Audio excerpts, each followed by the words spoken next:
Sunday Papers on Off the Ball. Right, you are very welcome along to the Sunday Papers here on Off the Ball. It's a no-holds-barred online exclusive for you this afternoon. So if you're watching on YouTube or Facebook or Periscope, you're very welcome. We've got Paul O'Hare of the Irish Daily Mirror and Emmet Ryan of the Sunday Business Post, also editor of ballineurope.com, with me in studio. Gentlemen, you're very welcome. Cheers. Great to be here. We will go through the back pages first of all before getting stuck into any of the stories. We're going to start this morning with the Star, which goes with Vars, Har raging, lamps fuming. Couple of instances yesterday in the Premier League, the most notable of which the inset photograph there of Cesar Azpilicueta and Giovanni Lo Celso in a decision that wasn't overturned, but Stockley Park came up and said we were wrong to not send Lo Celso off after that. You've also got bell toll for Ole. This is Liverpool, who've now entered the race, according to the Star, for Birmingham City teenage wonder Jude Bellingham, leaving Manchester United facing more transfer misery. The Irish Daily Mail leads with the rugby. New era ready for liftoff. Farrell's men can take giant step forward with Triple Crown glory in Twickenham. Devon Toner there being lifted by two of his teammates, of course starting the game today. The Sunday Times is going with the VAR story as well. That is a leg breaker. It's a quote from Lampard. Furious after VAR fails to punish Lo Celso's stamp on Azpilicueta as Chelsea beat Spurs 2-1. The Sunday World, meanwhile, goes with father and son. Andy Farrell willing to take a wrecking ball to his own son's ambitions to seize an Irish victory in today's game of Twickenham family fortunes. The Sunday Mirror then goes with VAR new low. Spurs star stamps on Azpilicueta, bungling video ref doesn't send him off, and then his bosses later admit we made a mistake. We promise we won't get too much into VAR today, although Emmett's got a special roundup at the end of the paper review this morning to go into it. The Sun, meanwhile, goes with a bridge to VAR. Lo Celso leg breaker U-turn farce. Video ref Coote boobs in second game. And back in the twick of it, Devon's tall story. And you've also got the scoreline there from Croke Park last night. Far from flawless. Dublin 115, Donegal 114. And then finally, the Sunday Independent, which leads with Joe Brolly's kind of half report, half a selection of musings from Croke Park last night. Dubs get their just desserts, and that is where we are going to start today. Joe Brolly's column from Croke Park last night. Paul, you were commenting before we came on air about how it's a fairly impressive piece of writing given how late in the day it came yesterday. Yeah, I think with sort of match reporting, you can have just two sides of the coin as such in the one game. There's the daytime games, the 3 o'clock games or 3 o'clock throw-in, depending on which sport you're covering. I cover soccer, so say even a daytime game, you have a fair bit of time to appreciate the match, to actually watch the match, to go out and source your quotes afterwards, and then maybe write a bit more of a considered piece. But more often than not, the games that I'd be covering, be it the Irish international team, the League of Ireland on a weekly beat, they're more often than not nighttime games. You know, so you're kind of conditioned to just churning it out as the game's going along. You're writing as the game goes on. You don't have that time to sort of sit back and write a very sort of considered piece. So I was just kind of taken by some of the lines in Joe's piece from last night. Now, it was a 7 o'clock throw in at Croke Park, so there is that little bit more time than, say, an 8 o'clock kickoff in a soccer match. That tight enough, though, like, you know? It's tight enough. The game, it's a shorter game, obviously, than a soccer match. But that improved himself at the League of Ireland is what you're saying before commenting on him as a great writer. But no, just some interesting takeaways, or some interesting points he makes in terms of just turning a piece around so quickly for the next game, or for the next day's paper. Now, there is a specific match report inside by another writer, but Joe is sort of, rather than a sweeping sort of analysis of the whole game last night, he sort of hones in on one or two of the more central aspects, namely the performance of the two goalkeepers, Sean Patton and less so. He doesn't really give too much of a mention to Evan Comerford, but he sort of opens by saying Sean Patton, the Donegal goalkeeper, gave a cordon bleu demonstration of goalkeeping for the connoisseur in the first half in Croke Park. The only problem was he made a mess of the dessert. And he's referring obviously to the Dublin goal, the Paul Mannion goal that got them back into the game very late on. Keeper made a bit of a hash of it. He used to play League of Ireland football, as it happens. Sean Patton, he would have been with Finn Harps, Sligo Rovers, Derry City. Not necessarily as their number one, but obviously got the break in with the Donegal team. So he's sort of talking about how the spotlight is on the goalkeeper this morning because of the mistake. The Dubs take advantage and sort of kick on and win the game. And he says, it's the next bit that's important for Patton, Brolly writes. Stephen Cluxton had many bad moments in his early years. I remember in particular an All-Ireland quarter-final against Armagh when he was sent off for a selfish and ridiculous act and the Dubs collapsed. I said afterwards if I was the Dublin manager he wouldn't wear the jersey again. He gathered himself and went on to redefine goalkeeping. And the only mistake Joe made there was a qualifier or a quarter-final, but still very impressive. Yeah. But he says, he goes on to say, Patton must accept the lesson and forget about the error. He's a kid in goalkeeping terms after all. We'll see now what he's made of. And after that, the piece sort of goes into a little bit more of, in terms of match analysis. But he sort of says, you know, in terms of Dublin being pushed close by Donegal, Dublin's comeback against Monaghan, he says the reality here, this is the closing line in the piece, he says the reality is that Dublin were always going to win this game, and at no point did it feel that they wouldn't. They thrive in adversity because, like all champions, they have to grow to love the championship moments. Like a great boxer who claps his gloves in glee and excitement when he realises his opponent is very good indeed, so Dublin are in their element when it is really put up to them. And then the closing line, their comeback against Monaghan a fortnight ago was the most extraordinary thing I've ever seen on a Gaelic football field. It reminds us all that they would win a 6th All-Ireland in a row this year, even if they were managed by Jim Gavin's baseball cap. It's a great line, you know. It's a nice line to have that sort of... It's really getting that turn around, though, in that sort of time frame gamers, because like, if you're doing a gamer, often it's just make sure you get nothing wrong. Not like, you know, well, can I be kind of colourful as like sort of bonus territory, or even if I know it's a column-based, but it's more... hit your key points. Like the time for lyricism is a bit more challenging when you got those sort of tight deadlines on you. Yeah, like the line about Jim Gavin's baseball cap, I just wonder if actually what has happened here is that there is a very similar human being underneath the baseball cap that is now existing this year, and perhaps he will continue to exist in a very similar sphere where he doesn't get enough credit because we actually just don't know how much he's doing, which is probably quite a lot, Dessie Farrell, and it seems to have been a seamless enough transition. The most extraordinary thing ever seen on a Gaelic football field, to come back against Monaghan in the National League in front of your home fans, perhaps a bit of a stretch. Slightly, like, you know, I was thinking, like, you know, I was like, I'm pretty certain, like, you know, Joe has commentated on several games that were far more extraordinary on it as well in that respect. The Cluxton point then in the middle is about, I presume the point he's trying to get at here is that Sean Patton and his response is what's important here, not the fact that he actually makes an error. Yeah, because like I was at that game in 2003 when Cluxton totally lost the head, and it was moment of madness, jumping on Stephen McDonnell with a kick, and he, you know, I was saying to you before we went on air, it's like it's hard for a goalie to look like he's going for a red card all game, but Cluxton managed it in that game. He looked like he was asking to be sent off for most of that match, which for a goalkeeper is particularly challenging. So, like, yeah, at that stage, you know, like Brolly was obviously saying it more as a guy just covering it, but for most Dublin fans, it's like we don't need that head case. Which now the last phrase I think anyone would use to describe the way Stephen Cluxton plays today is as a head case. He is the most focused, driven-in guy going. And he's so, you know, regimented now. So a lot of that comes with maturity, but also came at like looking within himself as what he needed to change about himself as a footballer. Could we look at this a different way entirely and look at Dublin's 3 matches in Croke Park so far this year? Yeah. Obviously, Kerry, Donegal, Monaghan, all putting them to the pin of their collar. Is there any hope from that, that perhaps a baseball cap alone may actually not be able to drive Dublin to 6 in a row?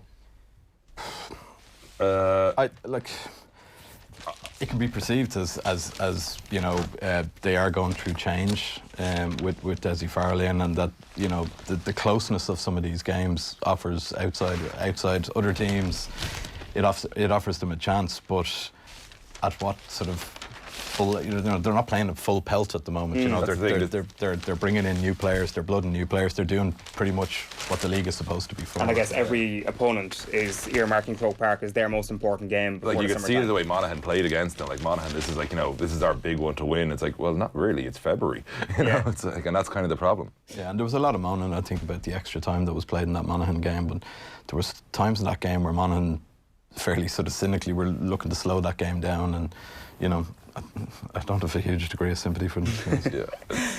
We're going to turn to the Sunday Times this morning and get our rugby coverage underway, because David Walsh has got an exclusive interview with Jonathan Sexton. The headline is, "The ideal day for Andy would be Eoin having a great game, but Ireland winning." Johnny Sexton idolising Farrell Senior as a child, and now Ireland's captain is plotting to limit the influence of Farrell Junior today. So David Walsh has gone to Johnny Sexton's house and actually sat down with him and had a chat about a few various elements of his career. And one of the things that sticks out to me quite a bit at the start is about this moment in Twickenham 10 years ago. So his first Six Nations start for Johnny Sexton. His memory of that first day back in the change room, I thought, we've won at Twickenham, that's okay. Then Paul O'Connell came in and he was like, I can't believe we won here. He was just over the moon, ecstatic. I was a little bit disappointed because I'd kicked my first 10 kicks in international rugby and thought I couldn't miss. I missed a few that day and I was down about that. Paul was right though. I lost my next 3 Six Nations games at Twickenham, which is interesting because I think we all got into this sense of normalcy that going to Twickenham, or at very least going up against England, was actually not this terrifying prospect when we won numerous There was like 3 and 4 years, wasn't there, wins over England? So it became, well, we're probably going to win this game, was the mentality going into it, like. And I mean, as a viewer, like, for mine as a player, like, it's obviously the players are going to believe they're going to win, but yeah, like, mentality-wise, even the casual viewer was like, that's only England. Like, it wasn't quite there, but it wasn't what it would have been growing up, or England, you know. Johnny Sexton trudging off the pitch, not entirely happy with a win over England, is possibly the most Johnny Sexton anecdote there is. Yeah, it totally is. It's like, and like, it's a lot of these guys who are sort of, your leaders on the pitch, who aren't necessarily noted for being the most vocal guy necessarily, but it's all about the work rate, like sort of leading by example, and that's Sexton, like, just to a T in terms of how he's always played the game, because he's not the most, personable chap in terms of like what he's like on the pitch. You look at him, he's kind of going, Jesus, does he even enjoy a cup of tea at times, like, but like you can see also that like he is just so driven, so focused, and just trying to get everything out of everybody else around him. Like, I think it's kind of interesting as well, just in terms of this being an exclusive interview that the Sunday Times got. Like, there's plenty of words in it, but I don't know whether it's a reflection on just Sexton at the moment. He's sort of in that position now as captain that he's coveted for years, and that just by the natural tendency of being a captain, that you don't give away too much. You're still kind of closely guarded, because there's references in David Walsh's pieces here to calling up to Sexton's house for the interview, and he gets a text message from Sexton saying, would you do us a favour and ring my phone when you get to the door, don't ring the doorbell so the kids wake up, So like, he's obviously had good access to Sexton. And they're probably, there's no big reveal in the piece, when you'd maybe be looking for something a little bit deeper about the person, about the man. We all know he's fiercely driven and that type of stuff. I just thought that you might have got a little bit more, maybe just sort of about the person out of the piece. I think it illuminates elements of Johnny Sexton's character a bit more than perhaps we would have thought. Like, he goes back to this New Zealand game in 2013, obviously the one that Ireland conceded a late try and end up losing. He says that Joe Schmidt, the head coach, didn't see the penalty. Sorry, this is David Walsh, obviously. Didn't see the penalty as the problem, but the team's inability to survive the final 4 minutes, because, of course, Sexton himself misses a late penalty to put Ireland 8 clear in that game. So Sexton then says about that, in the aftermath of Schmidt's response to him missing that penalty, it became Joe's new thing. Everything we will do will be 4 minutes. So 4 minutes was obviously the time they had to hang on, and Ryan Crotty scored that try. 4 minutes ball in hand, no let up. 4 minutes defending, 4 minutes attack, no break, no time to draw breath.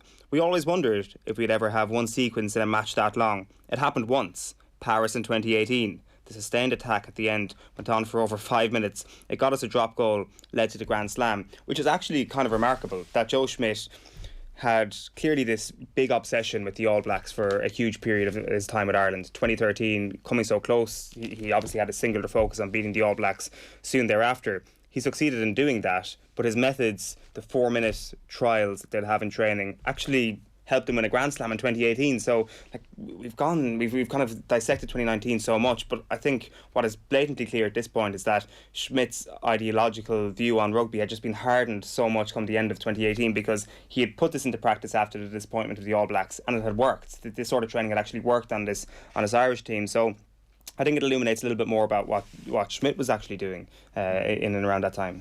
Just on a different point in this Sexton interview, like, so, there's been a lot of chat about the Farrells, the Andy and Owen Farrell, but Sexton's talking about the 2013 Lions tour where he was a roommate with Owen Farrell, and that's not new, but they're talking here, there's just an interesting quote about the two, Sexton, in terms of just being so focused and so driven. He says, in the David Walsh interview, he says, we roomed together a lot, maybe 6 weeks sharing the same room on that tour.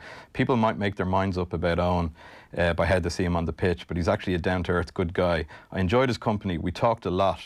we could have talked about anything, but we ended up talking mostly about rugby. Yeah, that is interesting. So, like, if you're rooming with a guy for 6 weeks, and you pretty much admit that all you talked about was work, you know, like, it's just, it gives you a bit of an insight into the mindset. You would have thought that they would have found something else. Like, is there not an inkling there, when even if you're on the same team for those intense few weeks, that you're like, this guy's still going to be going up against me in the Six Nations next year? Let's talk about something that's not rugby, that's our profession, that we're actually in conflict with most of the time. And it's like, in fairness, like, Owen Farrell during the week said, like, in one of the interviews, like, does he still talk to his dad about rugby? He goes, well, yeah, like, you know, because again, it's a case of, we have to talk about something, and it's one of the things we have in common, even though they are going up against each other. Because it's not, remember, Andy's obviously been involved in the Irish setup for quite a while, so, you know, he's been playing against his son in some capacity for quite a while, like coaching against his son. And it's like, yeah, still, like, maybe with some people, it's just easiest to talk about the job, you know? And I'm fairly certain of it with Sexton, that the job is the nicest thing for him to talk about, even because he's the type of guy who's clearly, he's never forgotten a single kick he took in training, like, you know? And so it's like, for him, 6 weeks with Owen Farrell, who clearly seems with the same mindset, let's just talk work, it's great. Probably the most relaxing thing he could do. There's another interesting line in it, just in terms of the Owen Farrell dimension, and it's sort of a question from David Walsh to Sexton. He says it can't be easy for the Irish players discussing how they're going to lessen the influence of England's captain.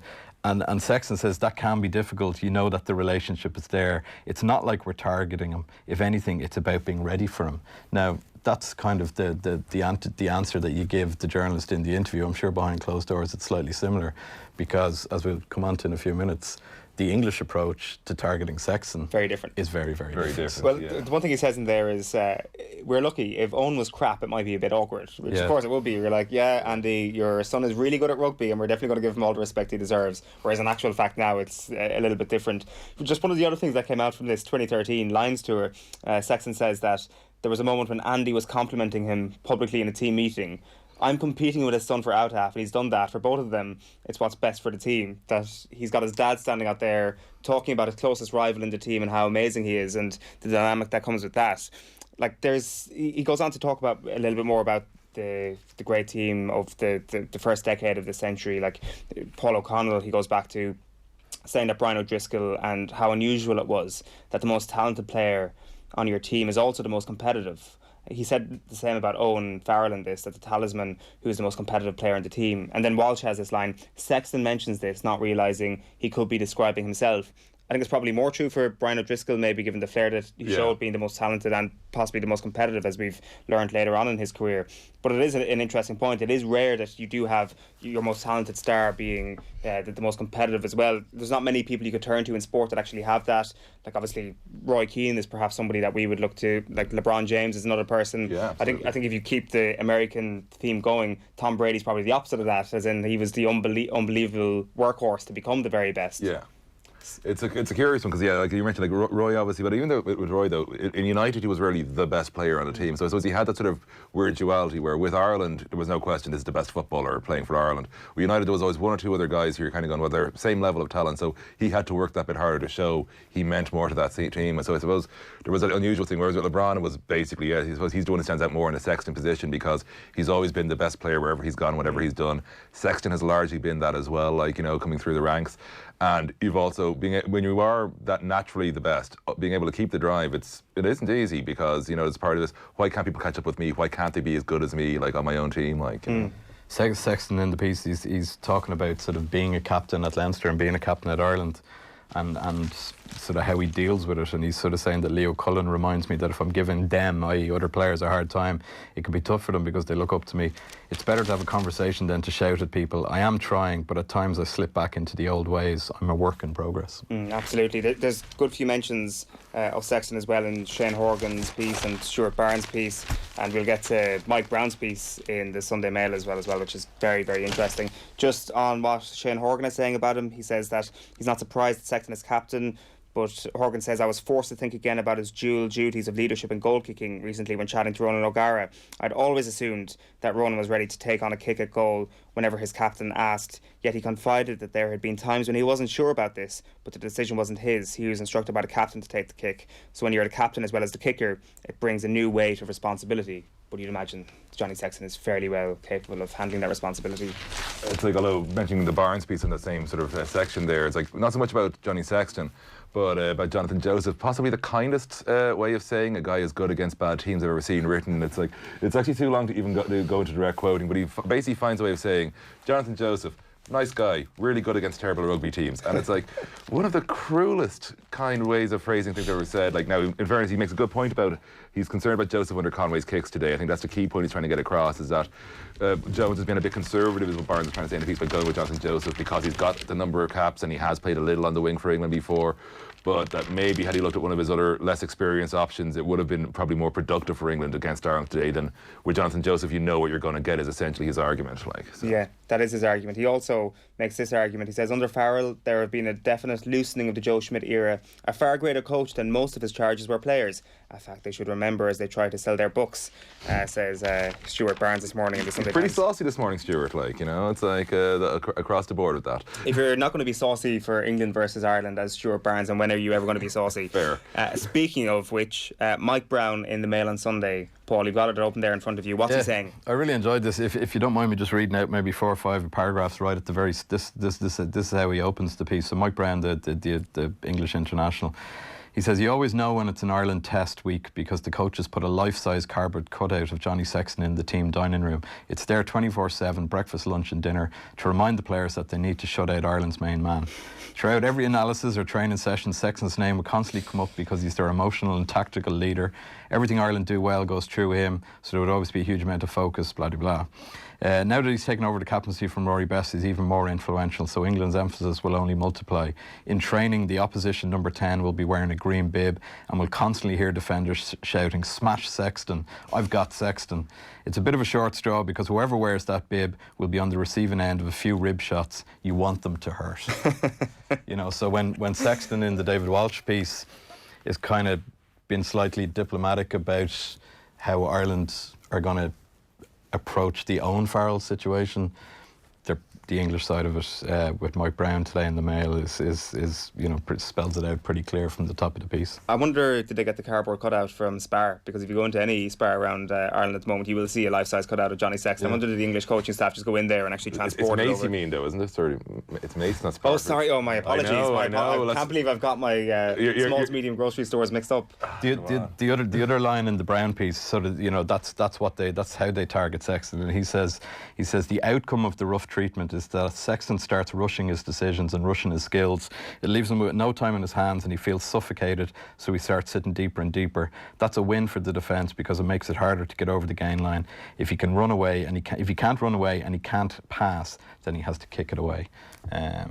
So this is sort of teeing it up for the physical sort of encounter that everyone expects that it's going to be over there. For sure. He mentions as well that he might start throwing his toys out of the pram, to use Mike Brown's words, if he's grounded a bit, and he'll start remonstrating with the referee. The thing that makes you feel warm and fuzzy inside, though, is hearing this line from an Englishman. They've all got a good kick chase in their armoury because of their Gaelic football background, and you position yourself accordingly. Nothing makes you feel sweeter on the day of an English-Irish game than Mike Brown crediting a GAA background for our strength as a rugby team. Does Sexton play GAA? I don't know. Absolutely no, I don't think so. Kerry roots, though. Yeah. Well, then, yeah, absolutely. It's in the blood, literally.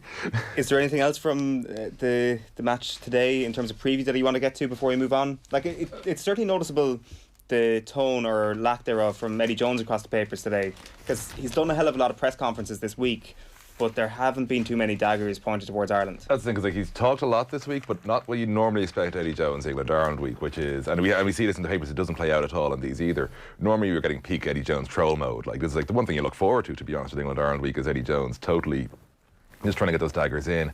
And it's like, all the coverage this week, it's very much like Jones's name doesn't really come up, to be honest, about it. Anything we're seeing this Sunday, like, I say that we've got like one right beside us here, but like for the most part, like. Well, this is another piece in the Mail on Sunday. It's from from their English edition that's been carried over here. So it's sort of the sense of it is, where's the quote? Jones the evil genius or Jones the busted flush. Today's result to a large extent will answer that question. And it's just sort of talking about the pressure that he's under, depending on which way this result goes, The opening is, it's a piece by Nick Simon. It says, after landing a sloppy kiss on the face of his dog Annie, Eddie Jones hopped in a luxury Mercedes from Pennyhill Park to Twickenham. He may as well have walked in on a tightrope.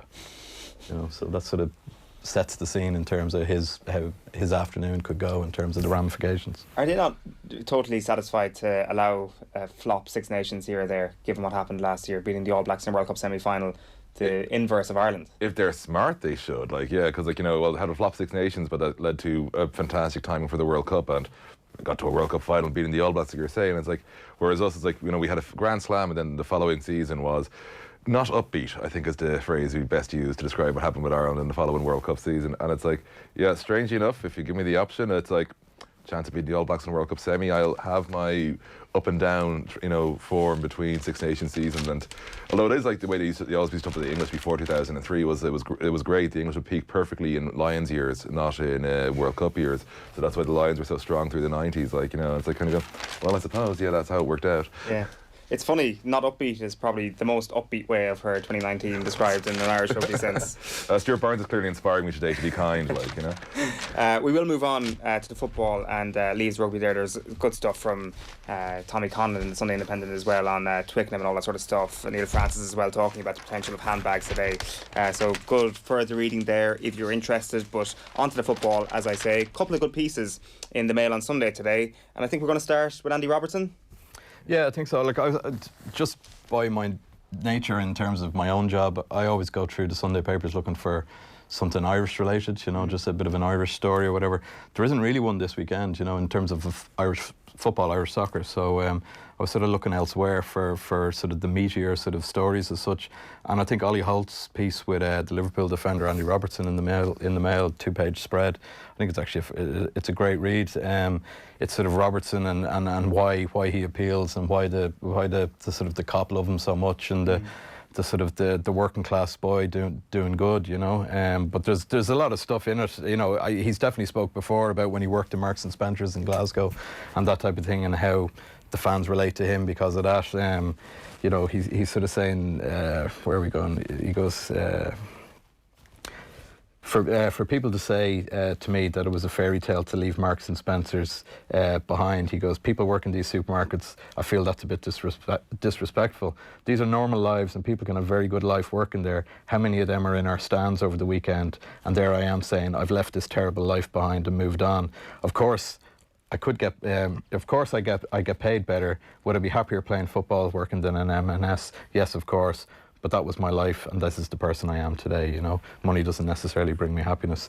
But, there's good sort of background stuff in terms of just growing up in Glasgow.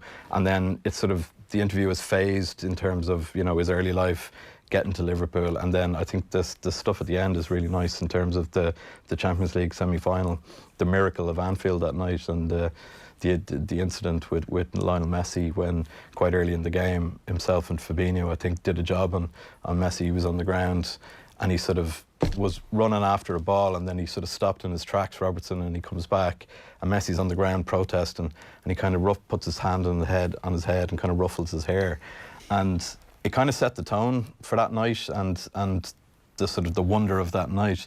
But he's looking back on it, and he says here in the piece, he says, I do look back on that moment with Messi as one I regret. I don't like seeing it. When I saw it afterwards, I was gutted. To do that to the greatest player that has ever played, ... That's not me as a person, that's not my personality, but that night a lot of things happened that you don't really remember. There was no thought process behind it. The fans were roaring and you get caught up in it. You're a human being. So it's just a nice sort of insight into sort of an incident that does still stick out in the mind, Is he being too hard on himself there? I think he's being very hard on himself there. It's like it was an emotional thing, and it wasn't like he tried to box the head off Lionel Messi. He was trying to sort of get inside his head, a bit of mind games, Yeah. I think that, very, very harsh on himself altogether with that. Yeah, and he sums it up here again. He says, beforehand, it was the loudest changing room I've ever been in before a game. You could see the focus and determination in all of us, and maybe I went over the line. So, there's an acceptance there that on his behalf that he was, a bit over the top. But I agree with Emmet, all's fair in love and war. Yeah, I think it's Champions League semi-final. If that's the worst thing you're doing, you're all right. It's not like you walked past and slapped him or punched him. He just ruffled his hair. You know?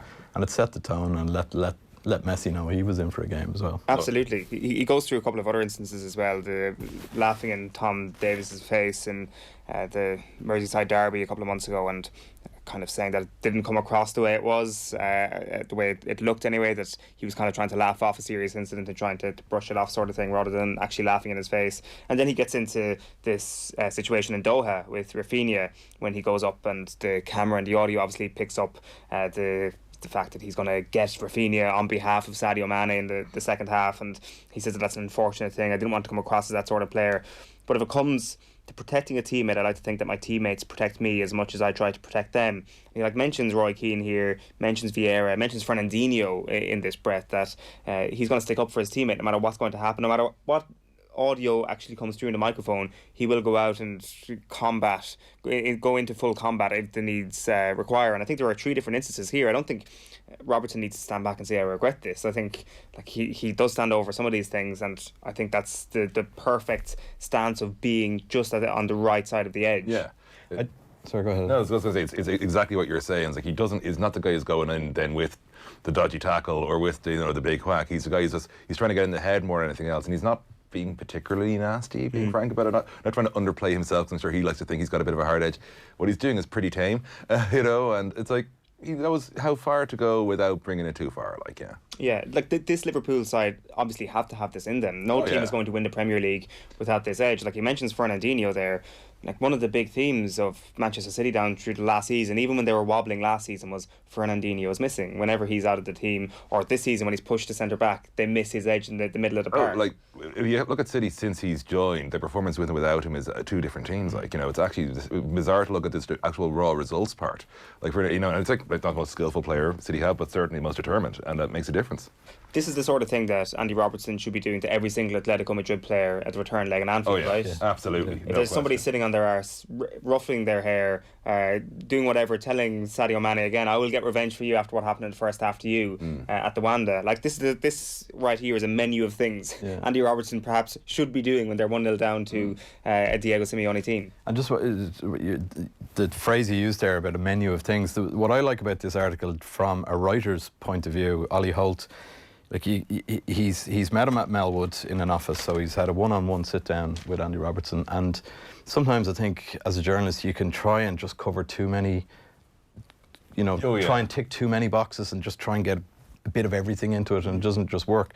So Holt's done his homework, he's done his stuff. The initial part of the piece is about Robertson, why the couple of them, everything we touched on earlier on there about working in M&S.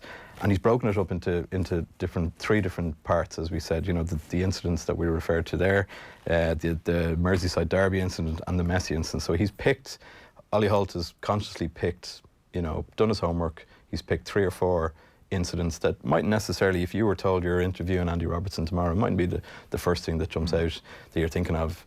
It's very easy to just go down the road of Liverpool and Klopp and their season, So he's actually picked out 3 or 4 actual sort of key incidents in a particular game, and he's made them the focal point of the piece, and I think it works. Yeah, it leads to a really good piece. Yeah. If you turn back one page in the Mail on Sunday, you've got a buddy cop film on paper. You've got Danny Murphy and Stephen Gerrard joining forces for this piece. I know lots of fans want me back as Liverpool boss one day, but the owners have to think I'm good enough first, says Stephen Gerrard. What's your view on professional footballers sitting down for these sort of interviews? Do we get the best out of the subject? I don't think so. No, not remotely. I always remember when Roy Keane was doing his book launch, one of his book launches in the Aviva Stadium, and Kevin Kilban of This Parish was along, I think, possibly for Football Focus at the time. Oh, it's got millions of views on YouTube at this point, I think. Yeah, and we were kind of, I say we, like myself and the other football journalists, the way these things are done, they'll do TV, radio sort of set up, and the print journalists were kind of hanging on at the side just waiting for our section or whatever.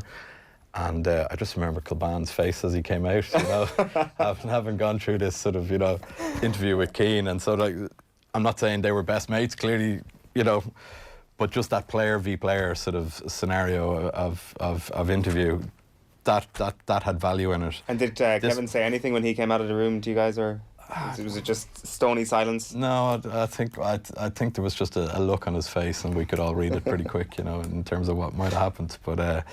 But this interview in the Mail today, Danny Murphy and Gerrard, you know, they're two of them are sort of photographed. I don't know whose house they're in, maybe Gerrard's house. They're sort of sitting up at the breakfast bar in the kitchen and having their palsy-walsy chat. And it's just a little bit too palsy for me. There's nothing massively revealing in terms of Gerrard. Like, he clearly wants to become the Liverpool manager, and a little bit of highlighted here. He's talking to Danny Murphy, and he says, "I'm bright enough to realise that you have to be good enough." This is in terms of taking over at Liverpool one day. "The owners need to think you're the right man. Let's say Klopp wins the Premier League, Champions League, and goes because he feels he can't do any more. They aren't going to pick me if I'm only the 20th best candidate."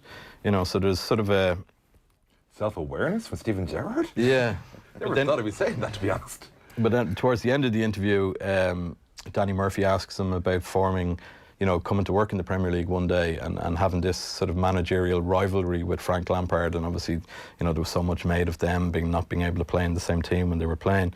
He says, so Gerrard says, "So would I. I'd like that to be part of that rivalry.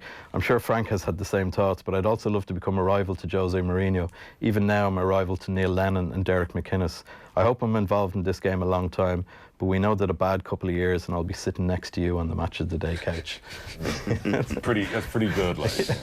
There's a couple of things here. The Gerard Houllier stuff, I'm not sure how much of this is new. Just Houlier's attention to detail. I know it's the oldest trope known to humankind that a French manager comes into a Premier League club and gets rid of the ketchup, as he mentions here. He says that he'd notice if you hadn't shaved and he'd stop you for chats and training and things like that.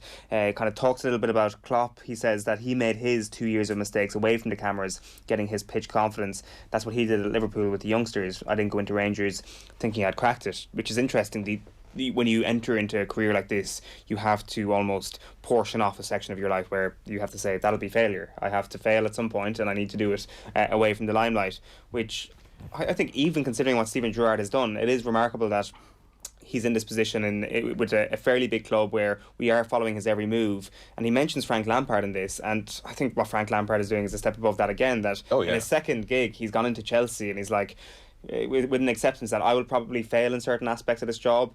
I just can't let it derail my profile or my reputation, or because that will actually derail my career. That football doesn't really have an acceptance for public failure, does it? And particularly when there was a transfer ban in place at Chelsea as well. Like, you know, it's all the more commendable in terms of taking that role on when you're right. Like, if that didn't go right from, I know we've been at Derby, but if the Chelsea gig went bad for Lampard early on, how far back does that knock you, you know? And, like, to be honest, like, he was in more of a sort of cushioned position, Lampard, though, in some respects, because that ban meant that, listen, I've got to do things a certain way. So while at the same time there was a case of, yeah, it's Chelsea, they've got a lot of money and all that, they can't spend it, so they're limited. So that he was able to succeed during that was almost the worst thing that could have happened to him, because now they got money again. Because like, he'd looked like a good manager. Whereas with Gerrard, there was an attitude amongst Rangers fans of, well, we're rich again now, and now we've got a manager, let's go win stuff, and there's still no trophies. So he's still liked up there, but that's because he got a couple of wins over Celtic. But he has if he doesn't get any pieces of tin this season, then the pressure is going to really start coming in Glasgow, because in Rangers, it comes down to, have you got trophies and have you beaten Celtic to get those trophies? That's what it comes down to, essentially. He talks about Rafa as well, saying that as a good manager you have to be a good actor,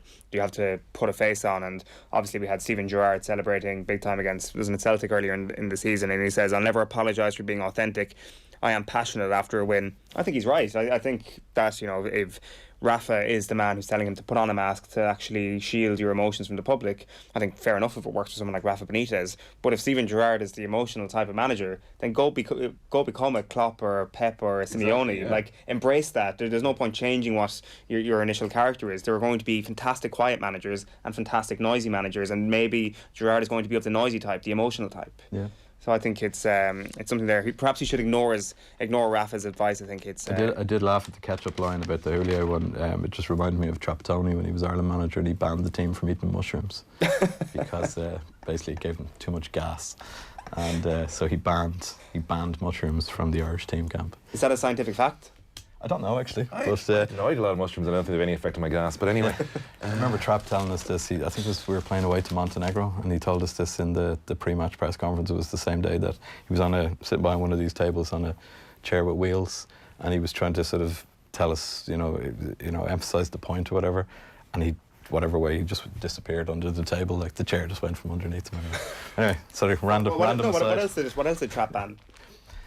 I wonder, did he come in thinking to himself, right, I'm Italian, these guys are Irish, I'm clearly going to be far more future thinking than all these schmucks over in the very west of Europe.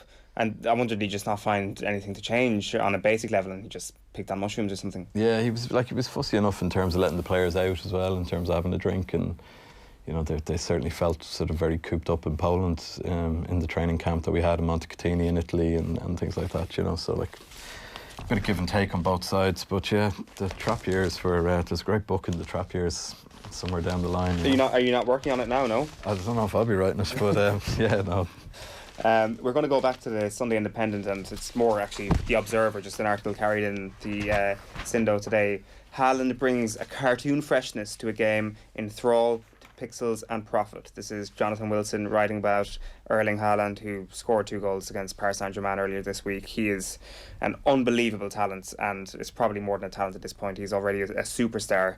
I think, Emmet, you've seen this guy. You knew this guy before. Been on the wrong end of it as a UCD fan. So got into the UCD got into the UEFA Youth Champions League and played against Haaland of Midtjylland, and we just knew him as his father's son at that stage. Which, in fairness, most people until about a month and a half ago probably would have said the same. And it's like, this lad is very good at football and can score goals against us, but we wouldn't have been thinking, playing for Dortmund within, I think it was 2 years, just over 2 years since he scored against UCD in the Bowl, that he's scoring 2 against Paris Saint-Germain. And honestly, it's the speed of the development, because you even look at sort of his transfer moves, sort of an 8 million a year ago, then suddenly a 20 million this year, and they're already talking that he's worth 60 million now, within a month of that 20 million move. But this guy's worth 200 million quid. Oh yeah, exactly. It's but I think it's not just that he's an exceptionally good footballer, it's that there's that rawness, and Wilson mentions it here, he's not entirely real at times. He seems like an adult, is what he describes him as, playing against the under-14s. He's 6'4", can kick the ball harder than anyone else, and able to not, and so it's just, he's just that level. And that was the thing, because obviously we've all seen the goal get gift, the mad run he had, where he's out running Usain Bolt and stuff. Although he had a running start, but it's the rate he's doing it. I even noticed, football mates of mine on WhatsApp groups will just text Haaland the name, just as a sort of an alarm. He has scored again, and he's on 11 in 7 appearances for Dortmund now, and it's something like 10 in 7 in the Champions League. He's just taking the mick at this point, And there's a beautiful line though at the end, because he's not this sort of particularly elegant player. He is. A lot of it is guts and glory. He's just really, really good at the guts and glory. He's a reminder that football is still about the joy of volleying a ball to score the winning goal. Yeah. That's a beautiful line, I think, in it. Because it ties in nicely. His first sentence is, it can be difficult to remember why we ever started liking football. And I think Haaland is a great reminder of this. A couple of interesting things that stuck out to me is that I didn't realise that his growth spurt happened so late in his life. That was news to me as well. Coach is a small striker, yeah, which is perhaps a bit of an alarm bell for any coaches who want to get good at developing youngsters. Is actually coached him technically rather than actually utilising the big guy for being a big guy solely. Yeah. Because this guy was never going to be the size that he was according to his coaches. He was always going to be too small to make it. Yeah, at 15 they were concerned he'd still be too small to make it as a footballer, which is crazy. That's 4 years ago. 2 years ago he was still a big lad. Trust me, when he was in Belfield. There's a line here at the end. It says, perhaps Haaland too will be tainted in time. The culture of football tends to be toxic, and his agent is Mino Raiola. He goes, but for now his worst trait appears to be his grumpiness with the media. Even that, in a world of image management and knowing celebrity, is refreshing. What do you do with your Erling Haaland at this point? Bearing in mind that Mino Raiola will be stirring the pot nicely here. Do you hang around? Do you become a legend of the yellow wall for another season or two? I honestly, being cynical, you let Mino Raiola tell you what's going to happen, and you just keep scoring goals no matter what the jersey is. So. For all the negative press for Raiola, I think his clients seem to be reasonably okay with everything, don't they? Well, the proof will be in the pudding, and the pudding is Jesse Lingard's next move. In his career. That was quite the move to Raiola. But I presume I don't know the ins and outs of Manchester United's transfer policy and the inner workings of the club or anything like that, but I presume the Raiola factor in terms of United trying to get him, they were heavily linked with him. I presume the whole Pogba situation at United. The thing is, now everybody will want to get him. Real will spend whatever it takes. Barca will spend whatever it takes. There isn't a football club that will not spend. Like you're saying, he's reaching the 200 million level because he's 19. He's scoring like this. The only guy who got this level of attention at his age was Mbappe, realistically, in recent years. In recent years, sorry. Yeah, well, I mean, sort of more in terms of in recent years when it comes to the current level of transfer money. It's where you're talking about that. It's right, okay, he's an instant impact at that age. But also being ready. Yeah, As so in, being like, ready, he's an instant impact. Like, it's like you can watch Haaland now and say, this is not a prospect. This guy right now is absolutely world class. And the same with Mbappe when, I guess, it did take to the World Cup for him to actually get to that level. But Haaland, it seems to be at that level right now, and he's quite a sight to see.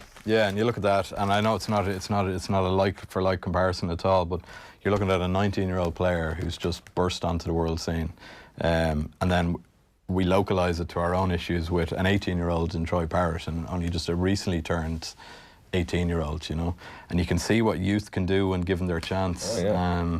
I just wonder if Haaland was at Tottenham, would he be playing as much? Would Jose be playing? He couldn't not play him. You know, he's proven at that level.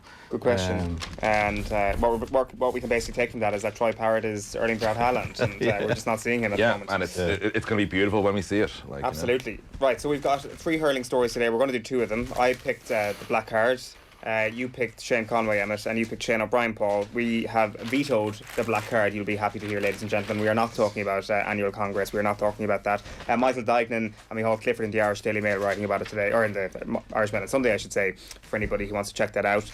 Will you start with Shane Conway, Emmet? Yeah, it's in the Sunday Times. I haven't got it in front of me here, but it's like beautiful piece about a player from a part of the world where we don't normally talk about hurling too much, and that's the thing that jumps out with it. Conway, it's because it's from his time with UCC that he's sort of been able to get the attention. It's Dennis Walsh did it because he's with the Fitzgibbon run UCC had to, this year. You know, he's been likened, as we have here, to Lionel Messi of hurling, which is not exactly, you know, the worst in terms of you know, comparisons. But like, you got Tom Kingston basically saying that, you know, none of the Limerick starting full forward line have the same level of skill as this guy from Lixnaw and Kerry. And I think that's the thing that jumps out. But there's also a few bits here about, so we all talk about the whole sort of over-reverence towards hurling and all that, over-reverence even, towards hurling, but sometimes you do like to see that little, the joy of sport, and that 14-year-old Conway was annoyed he couldn't play senior hurling yet because the rules said he couldn't. And that's like that tiny little level of, because, like, you know, North Kerry hurling is, you know, about as physical as typical junior B hurling is everywhere else, just a lot higher quality of player, but it's pretty violent. And this 14-year-old is like, who's slight and all that, wants to go in and just get his head knocked off him because he just wants to keep playing as much hurling as possible. It's an unusual one, though, because we don't talk about Kerry hurlers that often for a reason. Like, it's not a noted county forward. So when you got a guy with this level of talent, like, it sort of reminds you almost of Matty Ford at Wexford, where, you know, is sort of the talent going to be given enough room to shine? Can they go that far? Now, obviously, Wexford had that one run to an All-Ireland semi-final, but that was it. That's all they actually, if you look at the Matty Ford era, they have one particular golden moment. With Kerry, like, they can probably get up, you know, at some point realistically to the Leinster Championship, you know. Well, they've been there before. Like, I think the way the rules are at the moment is it has to be the Munster Championship, which is I think they have to go into. They go back into to Leinster, don't they? I think at this stage it's very confusing, despite being a Munster county. You know, I think they actually changed it a couple of years ago, where they have to beat the person who finished the bottom of Munster, whereas the way it used to be, obviously, as you say, it was Leinster Championship. So if they reverted it to that, perhaps, yeah. But, like, you know, and again, it's like the ceiling is very hard, and it says a lot about sort of, you know, team players. But for him, because with UCC, even with these restricted versions we now have, the Fitzgibbon and Sigerson, because they're all rushed off, it's probably the most he's ever going to be in the spotlight as a hurler at a national level. And it's kind of, it's unfortunate seeing that, but being great to see Dennis Walsh just get into the story of a young guy who's still 19 and playing it because he just really wants to play for Kerry and hurling. There's no talk of, you know, moving to Limerick and conveniently finding a relative that means it's okay, or naturalising, whatever. Like, it's like he wants to wear a Kerry jersey and hurling, and that's kind of refreshing, because my first thought was, you know, even when I started reading this morning, was, so what county is he going to find a way to play for? Was automatically as I was reading, and it goes, oh, he's definitely not doing that. Like, so really upbeat, happy stuff. Or how does he find a way to make his way into the football team? And he's got absolutely no interest. He had a run out with the football, and he goes, yeah, it's not for me. Yeah, which is interesting, because two of his neighbours would be Paul Galvin and Eamon Fitzmaurice, who Galvin in particular would have been an excellent hurler. And Paul Galvin would tell you he's from hurling country, really. Like, he's a footballer who happens to be from hurling country, like, because it is a small part of Kerry, but it is a purely hurling part of Kerry, like. Yeah, exactly. So it's funny that he's managed to actually shake that off, because you do have to have a fairly strong personality to be able to say, no, I'm not going to play football, and not going to take all the fanfare that comes with that. Just one other thing at the end of that piece, which I found interesting, was that he said no to the gym basically for his entire career so far. Granted, he's still a young man, but just wouldn't do it. Just says, I'm fine the way I am. Whatever, 5'9", 11 stone. That's exactly what it is, 5'9", 11 stone. So, like, he's not like a big dude at all, like, you know. But he's relented now. He's gone into the gym. So we're going to see a bigger, bulkier, better Shane Conway. I'm sorry, I haven't actually. Pardon me, I haven't actually read this piece. So he's stayed away from the gym. Yeah. I would say to a point. Now, it doesn't. I would say he hasn't been lifting weights. Maybe he's been doing his. I don't know. Maybe he's been doing fitness work in the winter. But there's always been an argument though that for a lot of guys, it's like the weights. The later you take them up, like sort of as a teenager, the better. Like, because I remember like talking to Aidan Igahan, like the basketball player, about 2 years ago, and he didn't start until he was at the very last year of high school. Like, so like leaving cert year, basically for him was when he started doing weights. Everything else was purely sort of, you know, it's a more standard, like sort of, you know, restrictive stuff. But it was like very much he avoided the weights until as old as he could, because he found it was better to keep the fluidity in his body and his movement. So is it too dissimilar to what we were just talking about in Jonathan Wilson's piece about Haaland being coached technically as a youngster because he was never going to be the physical specimen, and then lo and behold the physicality comes later on in his teens? That perhaps people are just being started on these programs way too soon. Yeah, you can get it wrong as well. Like over the years I'd have seen, now they're rare enough, but you would have seen a few League of Ireland players who clearly were doing too much in the gym. Oh yeah. And some of them looked like they'd get a game in the Leinster back row rather than sort of being able to get around a football, you know, run around a football pitch. And they're just clearly far too big. And were these young lads or? Yeah, young enough. Yeah. Yeah. And you notice when it's like not natural, like there's some guys who are, I would say natural, I mean naturally suited to doing gym work, you know, as in, so like we've had a couple lads go through UCDs over the years, like, you know, who were like Maxi Cagun's the best known, who was perfectly suited to doing that and it didn't have any impact at all on the way he played the game of football. Yeah. Whereas you see the other lad who go through, you know, over the years, a few footballers, and it's just, they shouldn't be trying to get that bulky, that force. Like, they should let it come to them a little bit, like, you know, work with the weights intelligently, I suppose. Yeah, I remember interviewing Greg Bulger, one of the Shamrock Rovers midfielders. And Greg is sort of snapping, snarling, win the ball back, lay it off kind of player, a bit of all-action sort of midfielder, you know. And he was telling us that he's won leagues at other clubs, you know. He's won a league at Pats, he's been successful, but he always, last season we interviewed him at Rovers and he said that he felt that he's actually been doing too much gym work over the course of his career and that it was actually slowing him down because he was just getting a bit too bulky. Now, he's not one of the players I had in my mind when I was thinking about it. It's not quite the same sort of analogy, but he made a point last season with Rovers of laying off the weights and being put onto a programme completely the opposite of half his teammates because he just found the more he bulked up, the slower he became in terms of trying to get around that midfield, you know. Right, okay. So he's gone completely the opposite and he's lost weight and he's got much quicker for it as well. But his teammates are putting on weight. Yeah, well, I presume they are, or not necessarily, you know yourself, it's not like rugby where you have to be a beast to play. Ideally you shouldn't be, you know, you should be fairly lithe and get around the pitch. But Greg just felt that he was just, I think, just a bit too stocky maybe for the type of game he plays and having to cover ground on a pitch and to close down players and put tackles in.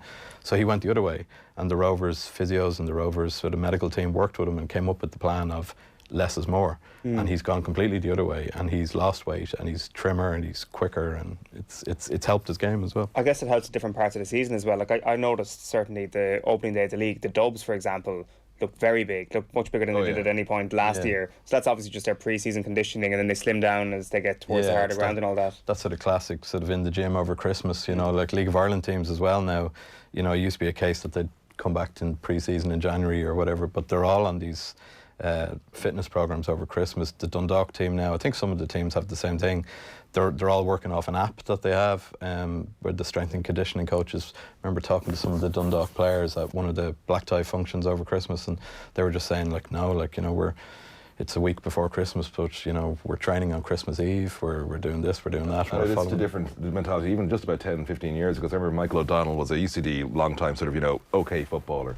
His entire career, essentially, in the League of Ireland is down to having been smarter about fitness than anyone else, because he'd always have more stamina than the second half of the season. So you'd see him when a lot of guys, he'd be, you know, on the bench, not really getting the look in first half of the season. This was the entire career this man had. And then suddenly second half of the season, like, well, Mick's in great shape, you should put him in up front, like, you know, and like, and this is again, you know, UCD, which would be one of the smarter ones when it came to fitness. Even he was just on other level, but like nowadays, like, that's not an advantage, because like, you've got all this built in. So the actual thinking about sort of, you know, your carbs and, you know, the food you eat, all deadly seriously. Whereas, you know, back then the Derek Swan spice bag approach wasn't quite as, you know, as forgiving. Right, we've got time for one last story. We're going to go to Shane O'Brien, Paul. It's in the Sunday Independent. Yeah, it's a Dermot Crowe piece in the Sunday Independent, and a fairly sizable full-page piece as well. So Shane O'Brien, I have to admit, I didn't know anything about Shane O'Brien. I didn't know who he was until I read this piece. So Shane O'Brien is the Westmeath hurling manager, and they're in Division 1 of the National Hurling League this season. and I think they've lost their 3 games so far, and they're off to play Tipperary this afternoon. So life gets easier. But the piece, sort of Dermot in his piece kind of tees it up quite early on. He says, Shane O'Brien's biggest fear for much of this conversation isn't the prospect of playing the All-Ireland champions in Thurles today. It's that this might project him in a light that he'll be uncomfortable with. So he's clearly not somebody who wants kind of a great deal of attention. He's quietly sort of going around his background. He admits himself in the piece that, he doesn't have much of a playing background himself. I think he played maybe Dublin minor, Dublin under 21 level. He played for Coolham when they weren't a particularly fashionable team. He had a few coaching stints then around the place. Ellert the Bala, Dublin Senior Camogie team, Trinity College and the Kildare team as well. So he's assembled, he talks about it in the piece here and goes through the names, but he's assembled a good backroom team. But he very clearly was never too happy with the limelight, and he kind of talks about it. He feels it sort of stems from when he was a player himself. He says, one of the things in many ways that nearly restricted me as a player was that it nearly meant too much to me, and I was overthinking, obsessive about my passion of the game. I overanalyzed things as a player. I was quite nervous playing, and I found it didn't make the progress I should have. I was no big shot. I was a mediocre hurling. It was the whole fear of making mistakes, the fear of being criticised that restricted me. I'd like to think that I would have an understanding of that side of things as a manager. And the piece goes on, and so that immediately kind of, I found that, that was a good hook, just in terms of big full-page interview on a guy who just doesn't like the limelight. So immediately I'm kind of interested in that, because as a journalist, you always want to interview the big names. Everyone wants to interview the big names. But when the big names are being wheeled out so often, and they're usually commercial gigs and stuff, you don't generally get that much out of them anymore. I know from covering the Irish football team, it's very hard to get anything out of a player in 10, 15 minutes when there's 12 of you sitting at a table talking to them. So sometimes the best stories are these ones that are sort of under the radar. But in the piece, Dermot Crowe, he's talking to Shane O'Brien, and he's talking about taking on the Westmeath Challenge at a time when his 1-year-old daughter had been diagnosed with cancer. And he does say in the piece that she's doing great now, and thank God. She had to get a tumour removed. And so he was saying that he was very unsure at the time about taken on this role when he obviously had such a difficult sort of time of things going on with his family. But he sort of says here, there's a quote from O'Brien here, it says, it also highlights the importance of sport and having that support and connection with something to have. It's a tiny distraction at the time, But then you keep on reading, and there's more good stuff in it as well, because he's talking about sort of society, social media, and the potential, the damage that social media can do. And again, all under the caveat of this guy doesn't seem to like the attention, So if I just read a small bit of this, he says, society has become so concerned with being politically correct, and we tend to get offended quite easily, yet we tolerate and accept abuse and nasty comments on social media that are directed towards others, and especially amateur sports people. These people are spineless individuals who get a rush of power while hiding behind computer screens. It would make you wonder how someone can get a kick out of this behaviour. Perhaps it gives them a sense of self-importance or validation.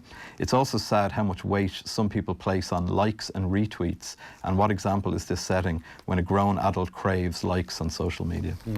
And it sort of finishes off then on a much sort of lighter note in terms of a chance meeting that he had with Brendan Rodgers when he was Celtic manager here in Ireland, and his son, Shane O'Brien's son, had also met Rodgers. But cut a long story short, they were invited over to behind the scenes at Celtic, and it was 2 days after an Old Firm derby where Celtic had won the game, and O'Brien is in the one of the meeting rooms with Rodgers, just having a chat, and the stats guy comes in with sort of video of the Celtic win over Rangers, and he starts playing it on the screen, and Rodgers is sitting there chatting to Shane O'Brien, asking him what does he think of this and what does he think of that, He doesn't say what he said in return to that question. No, he doesn't. No. But it's just a really good piece, and again, I didn't know who Shane O'Brien was, but I thought it was a really good read. Yeah, it's excellent, and I think there's so many different elements of it. Like the social media stuff is very interesting. I think his point about the kind of conflict between people being offended / politically correctness and all that sort of stuff, and the tolerance for abuse and nasty comments is actually a good point. I haven't heard too many people actually make that point. But then also just this kind of theory that people have of great players not making great managers and all that he's put it down there in fairly clear terms that because he wasn't as good as some of his peers at hurling, he has more empathy for the less good players now, and he's a manager. And perhaps that's perfect when you're in a situation in Division 1 as Westmeath boss, that you will be coming up against very, very strong teams that are better than you and have bigger resources than you and all that sort of thing. That it's a little bit different, that it's fine if you're the unbelievably talented player who becomes a manager and has a great batch of players to work with, because you can instill higher standards.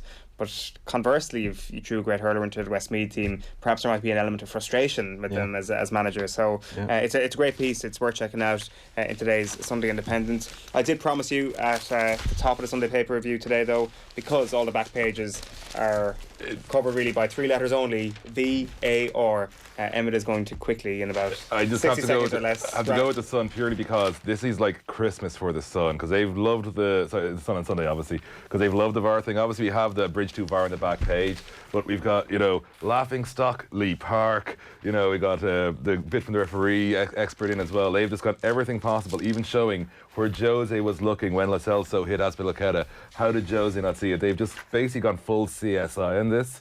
And honestly, if you get a chance to look at today's Sun, just do it for that. Like, the inside back page, it's like it was clear and obvious VAR has had its worst day yet. I'm sure a lot of people will say, was it really the worst day for VAR, because there's been so many of them? But just purely for how much the Sun clearly enjoyed covering this, it's worth having a look at, because everybody in the sports sections went big on VAR. The Sun, it was like the happiest thing that's ever happened to them, and I'm happy for them. Great stuff. I like that. One last point on that. Just a very quick, just a totally different one.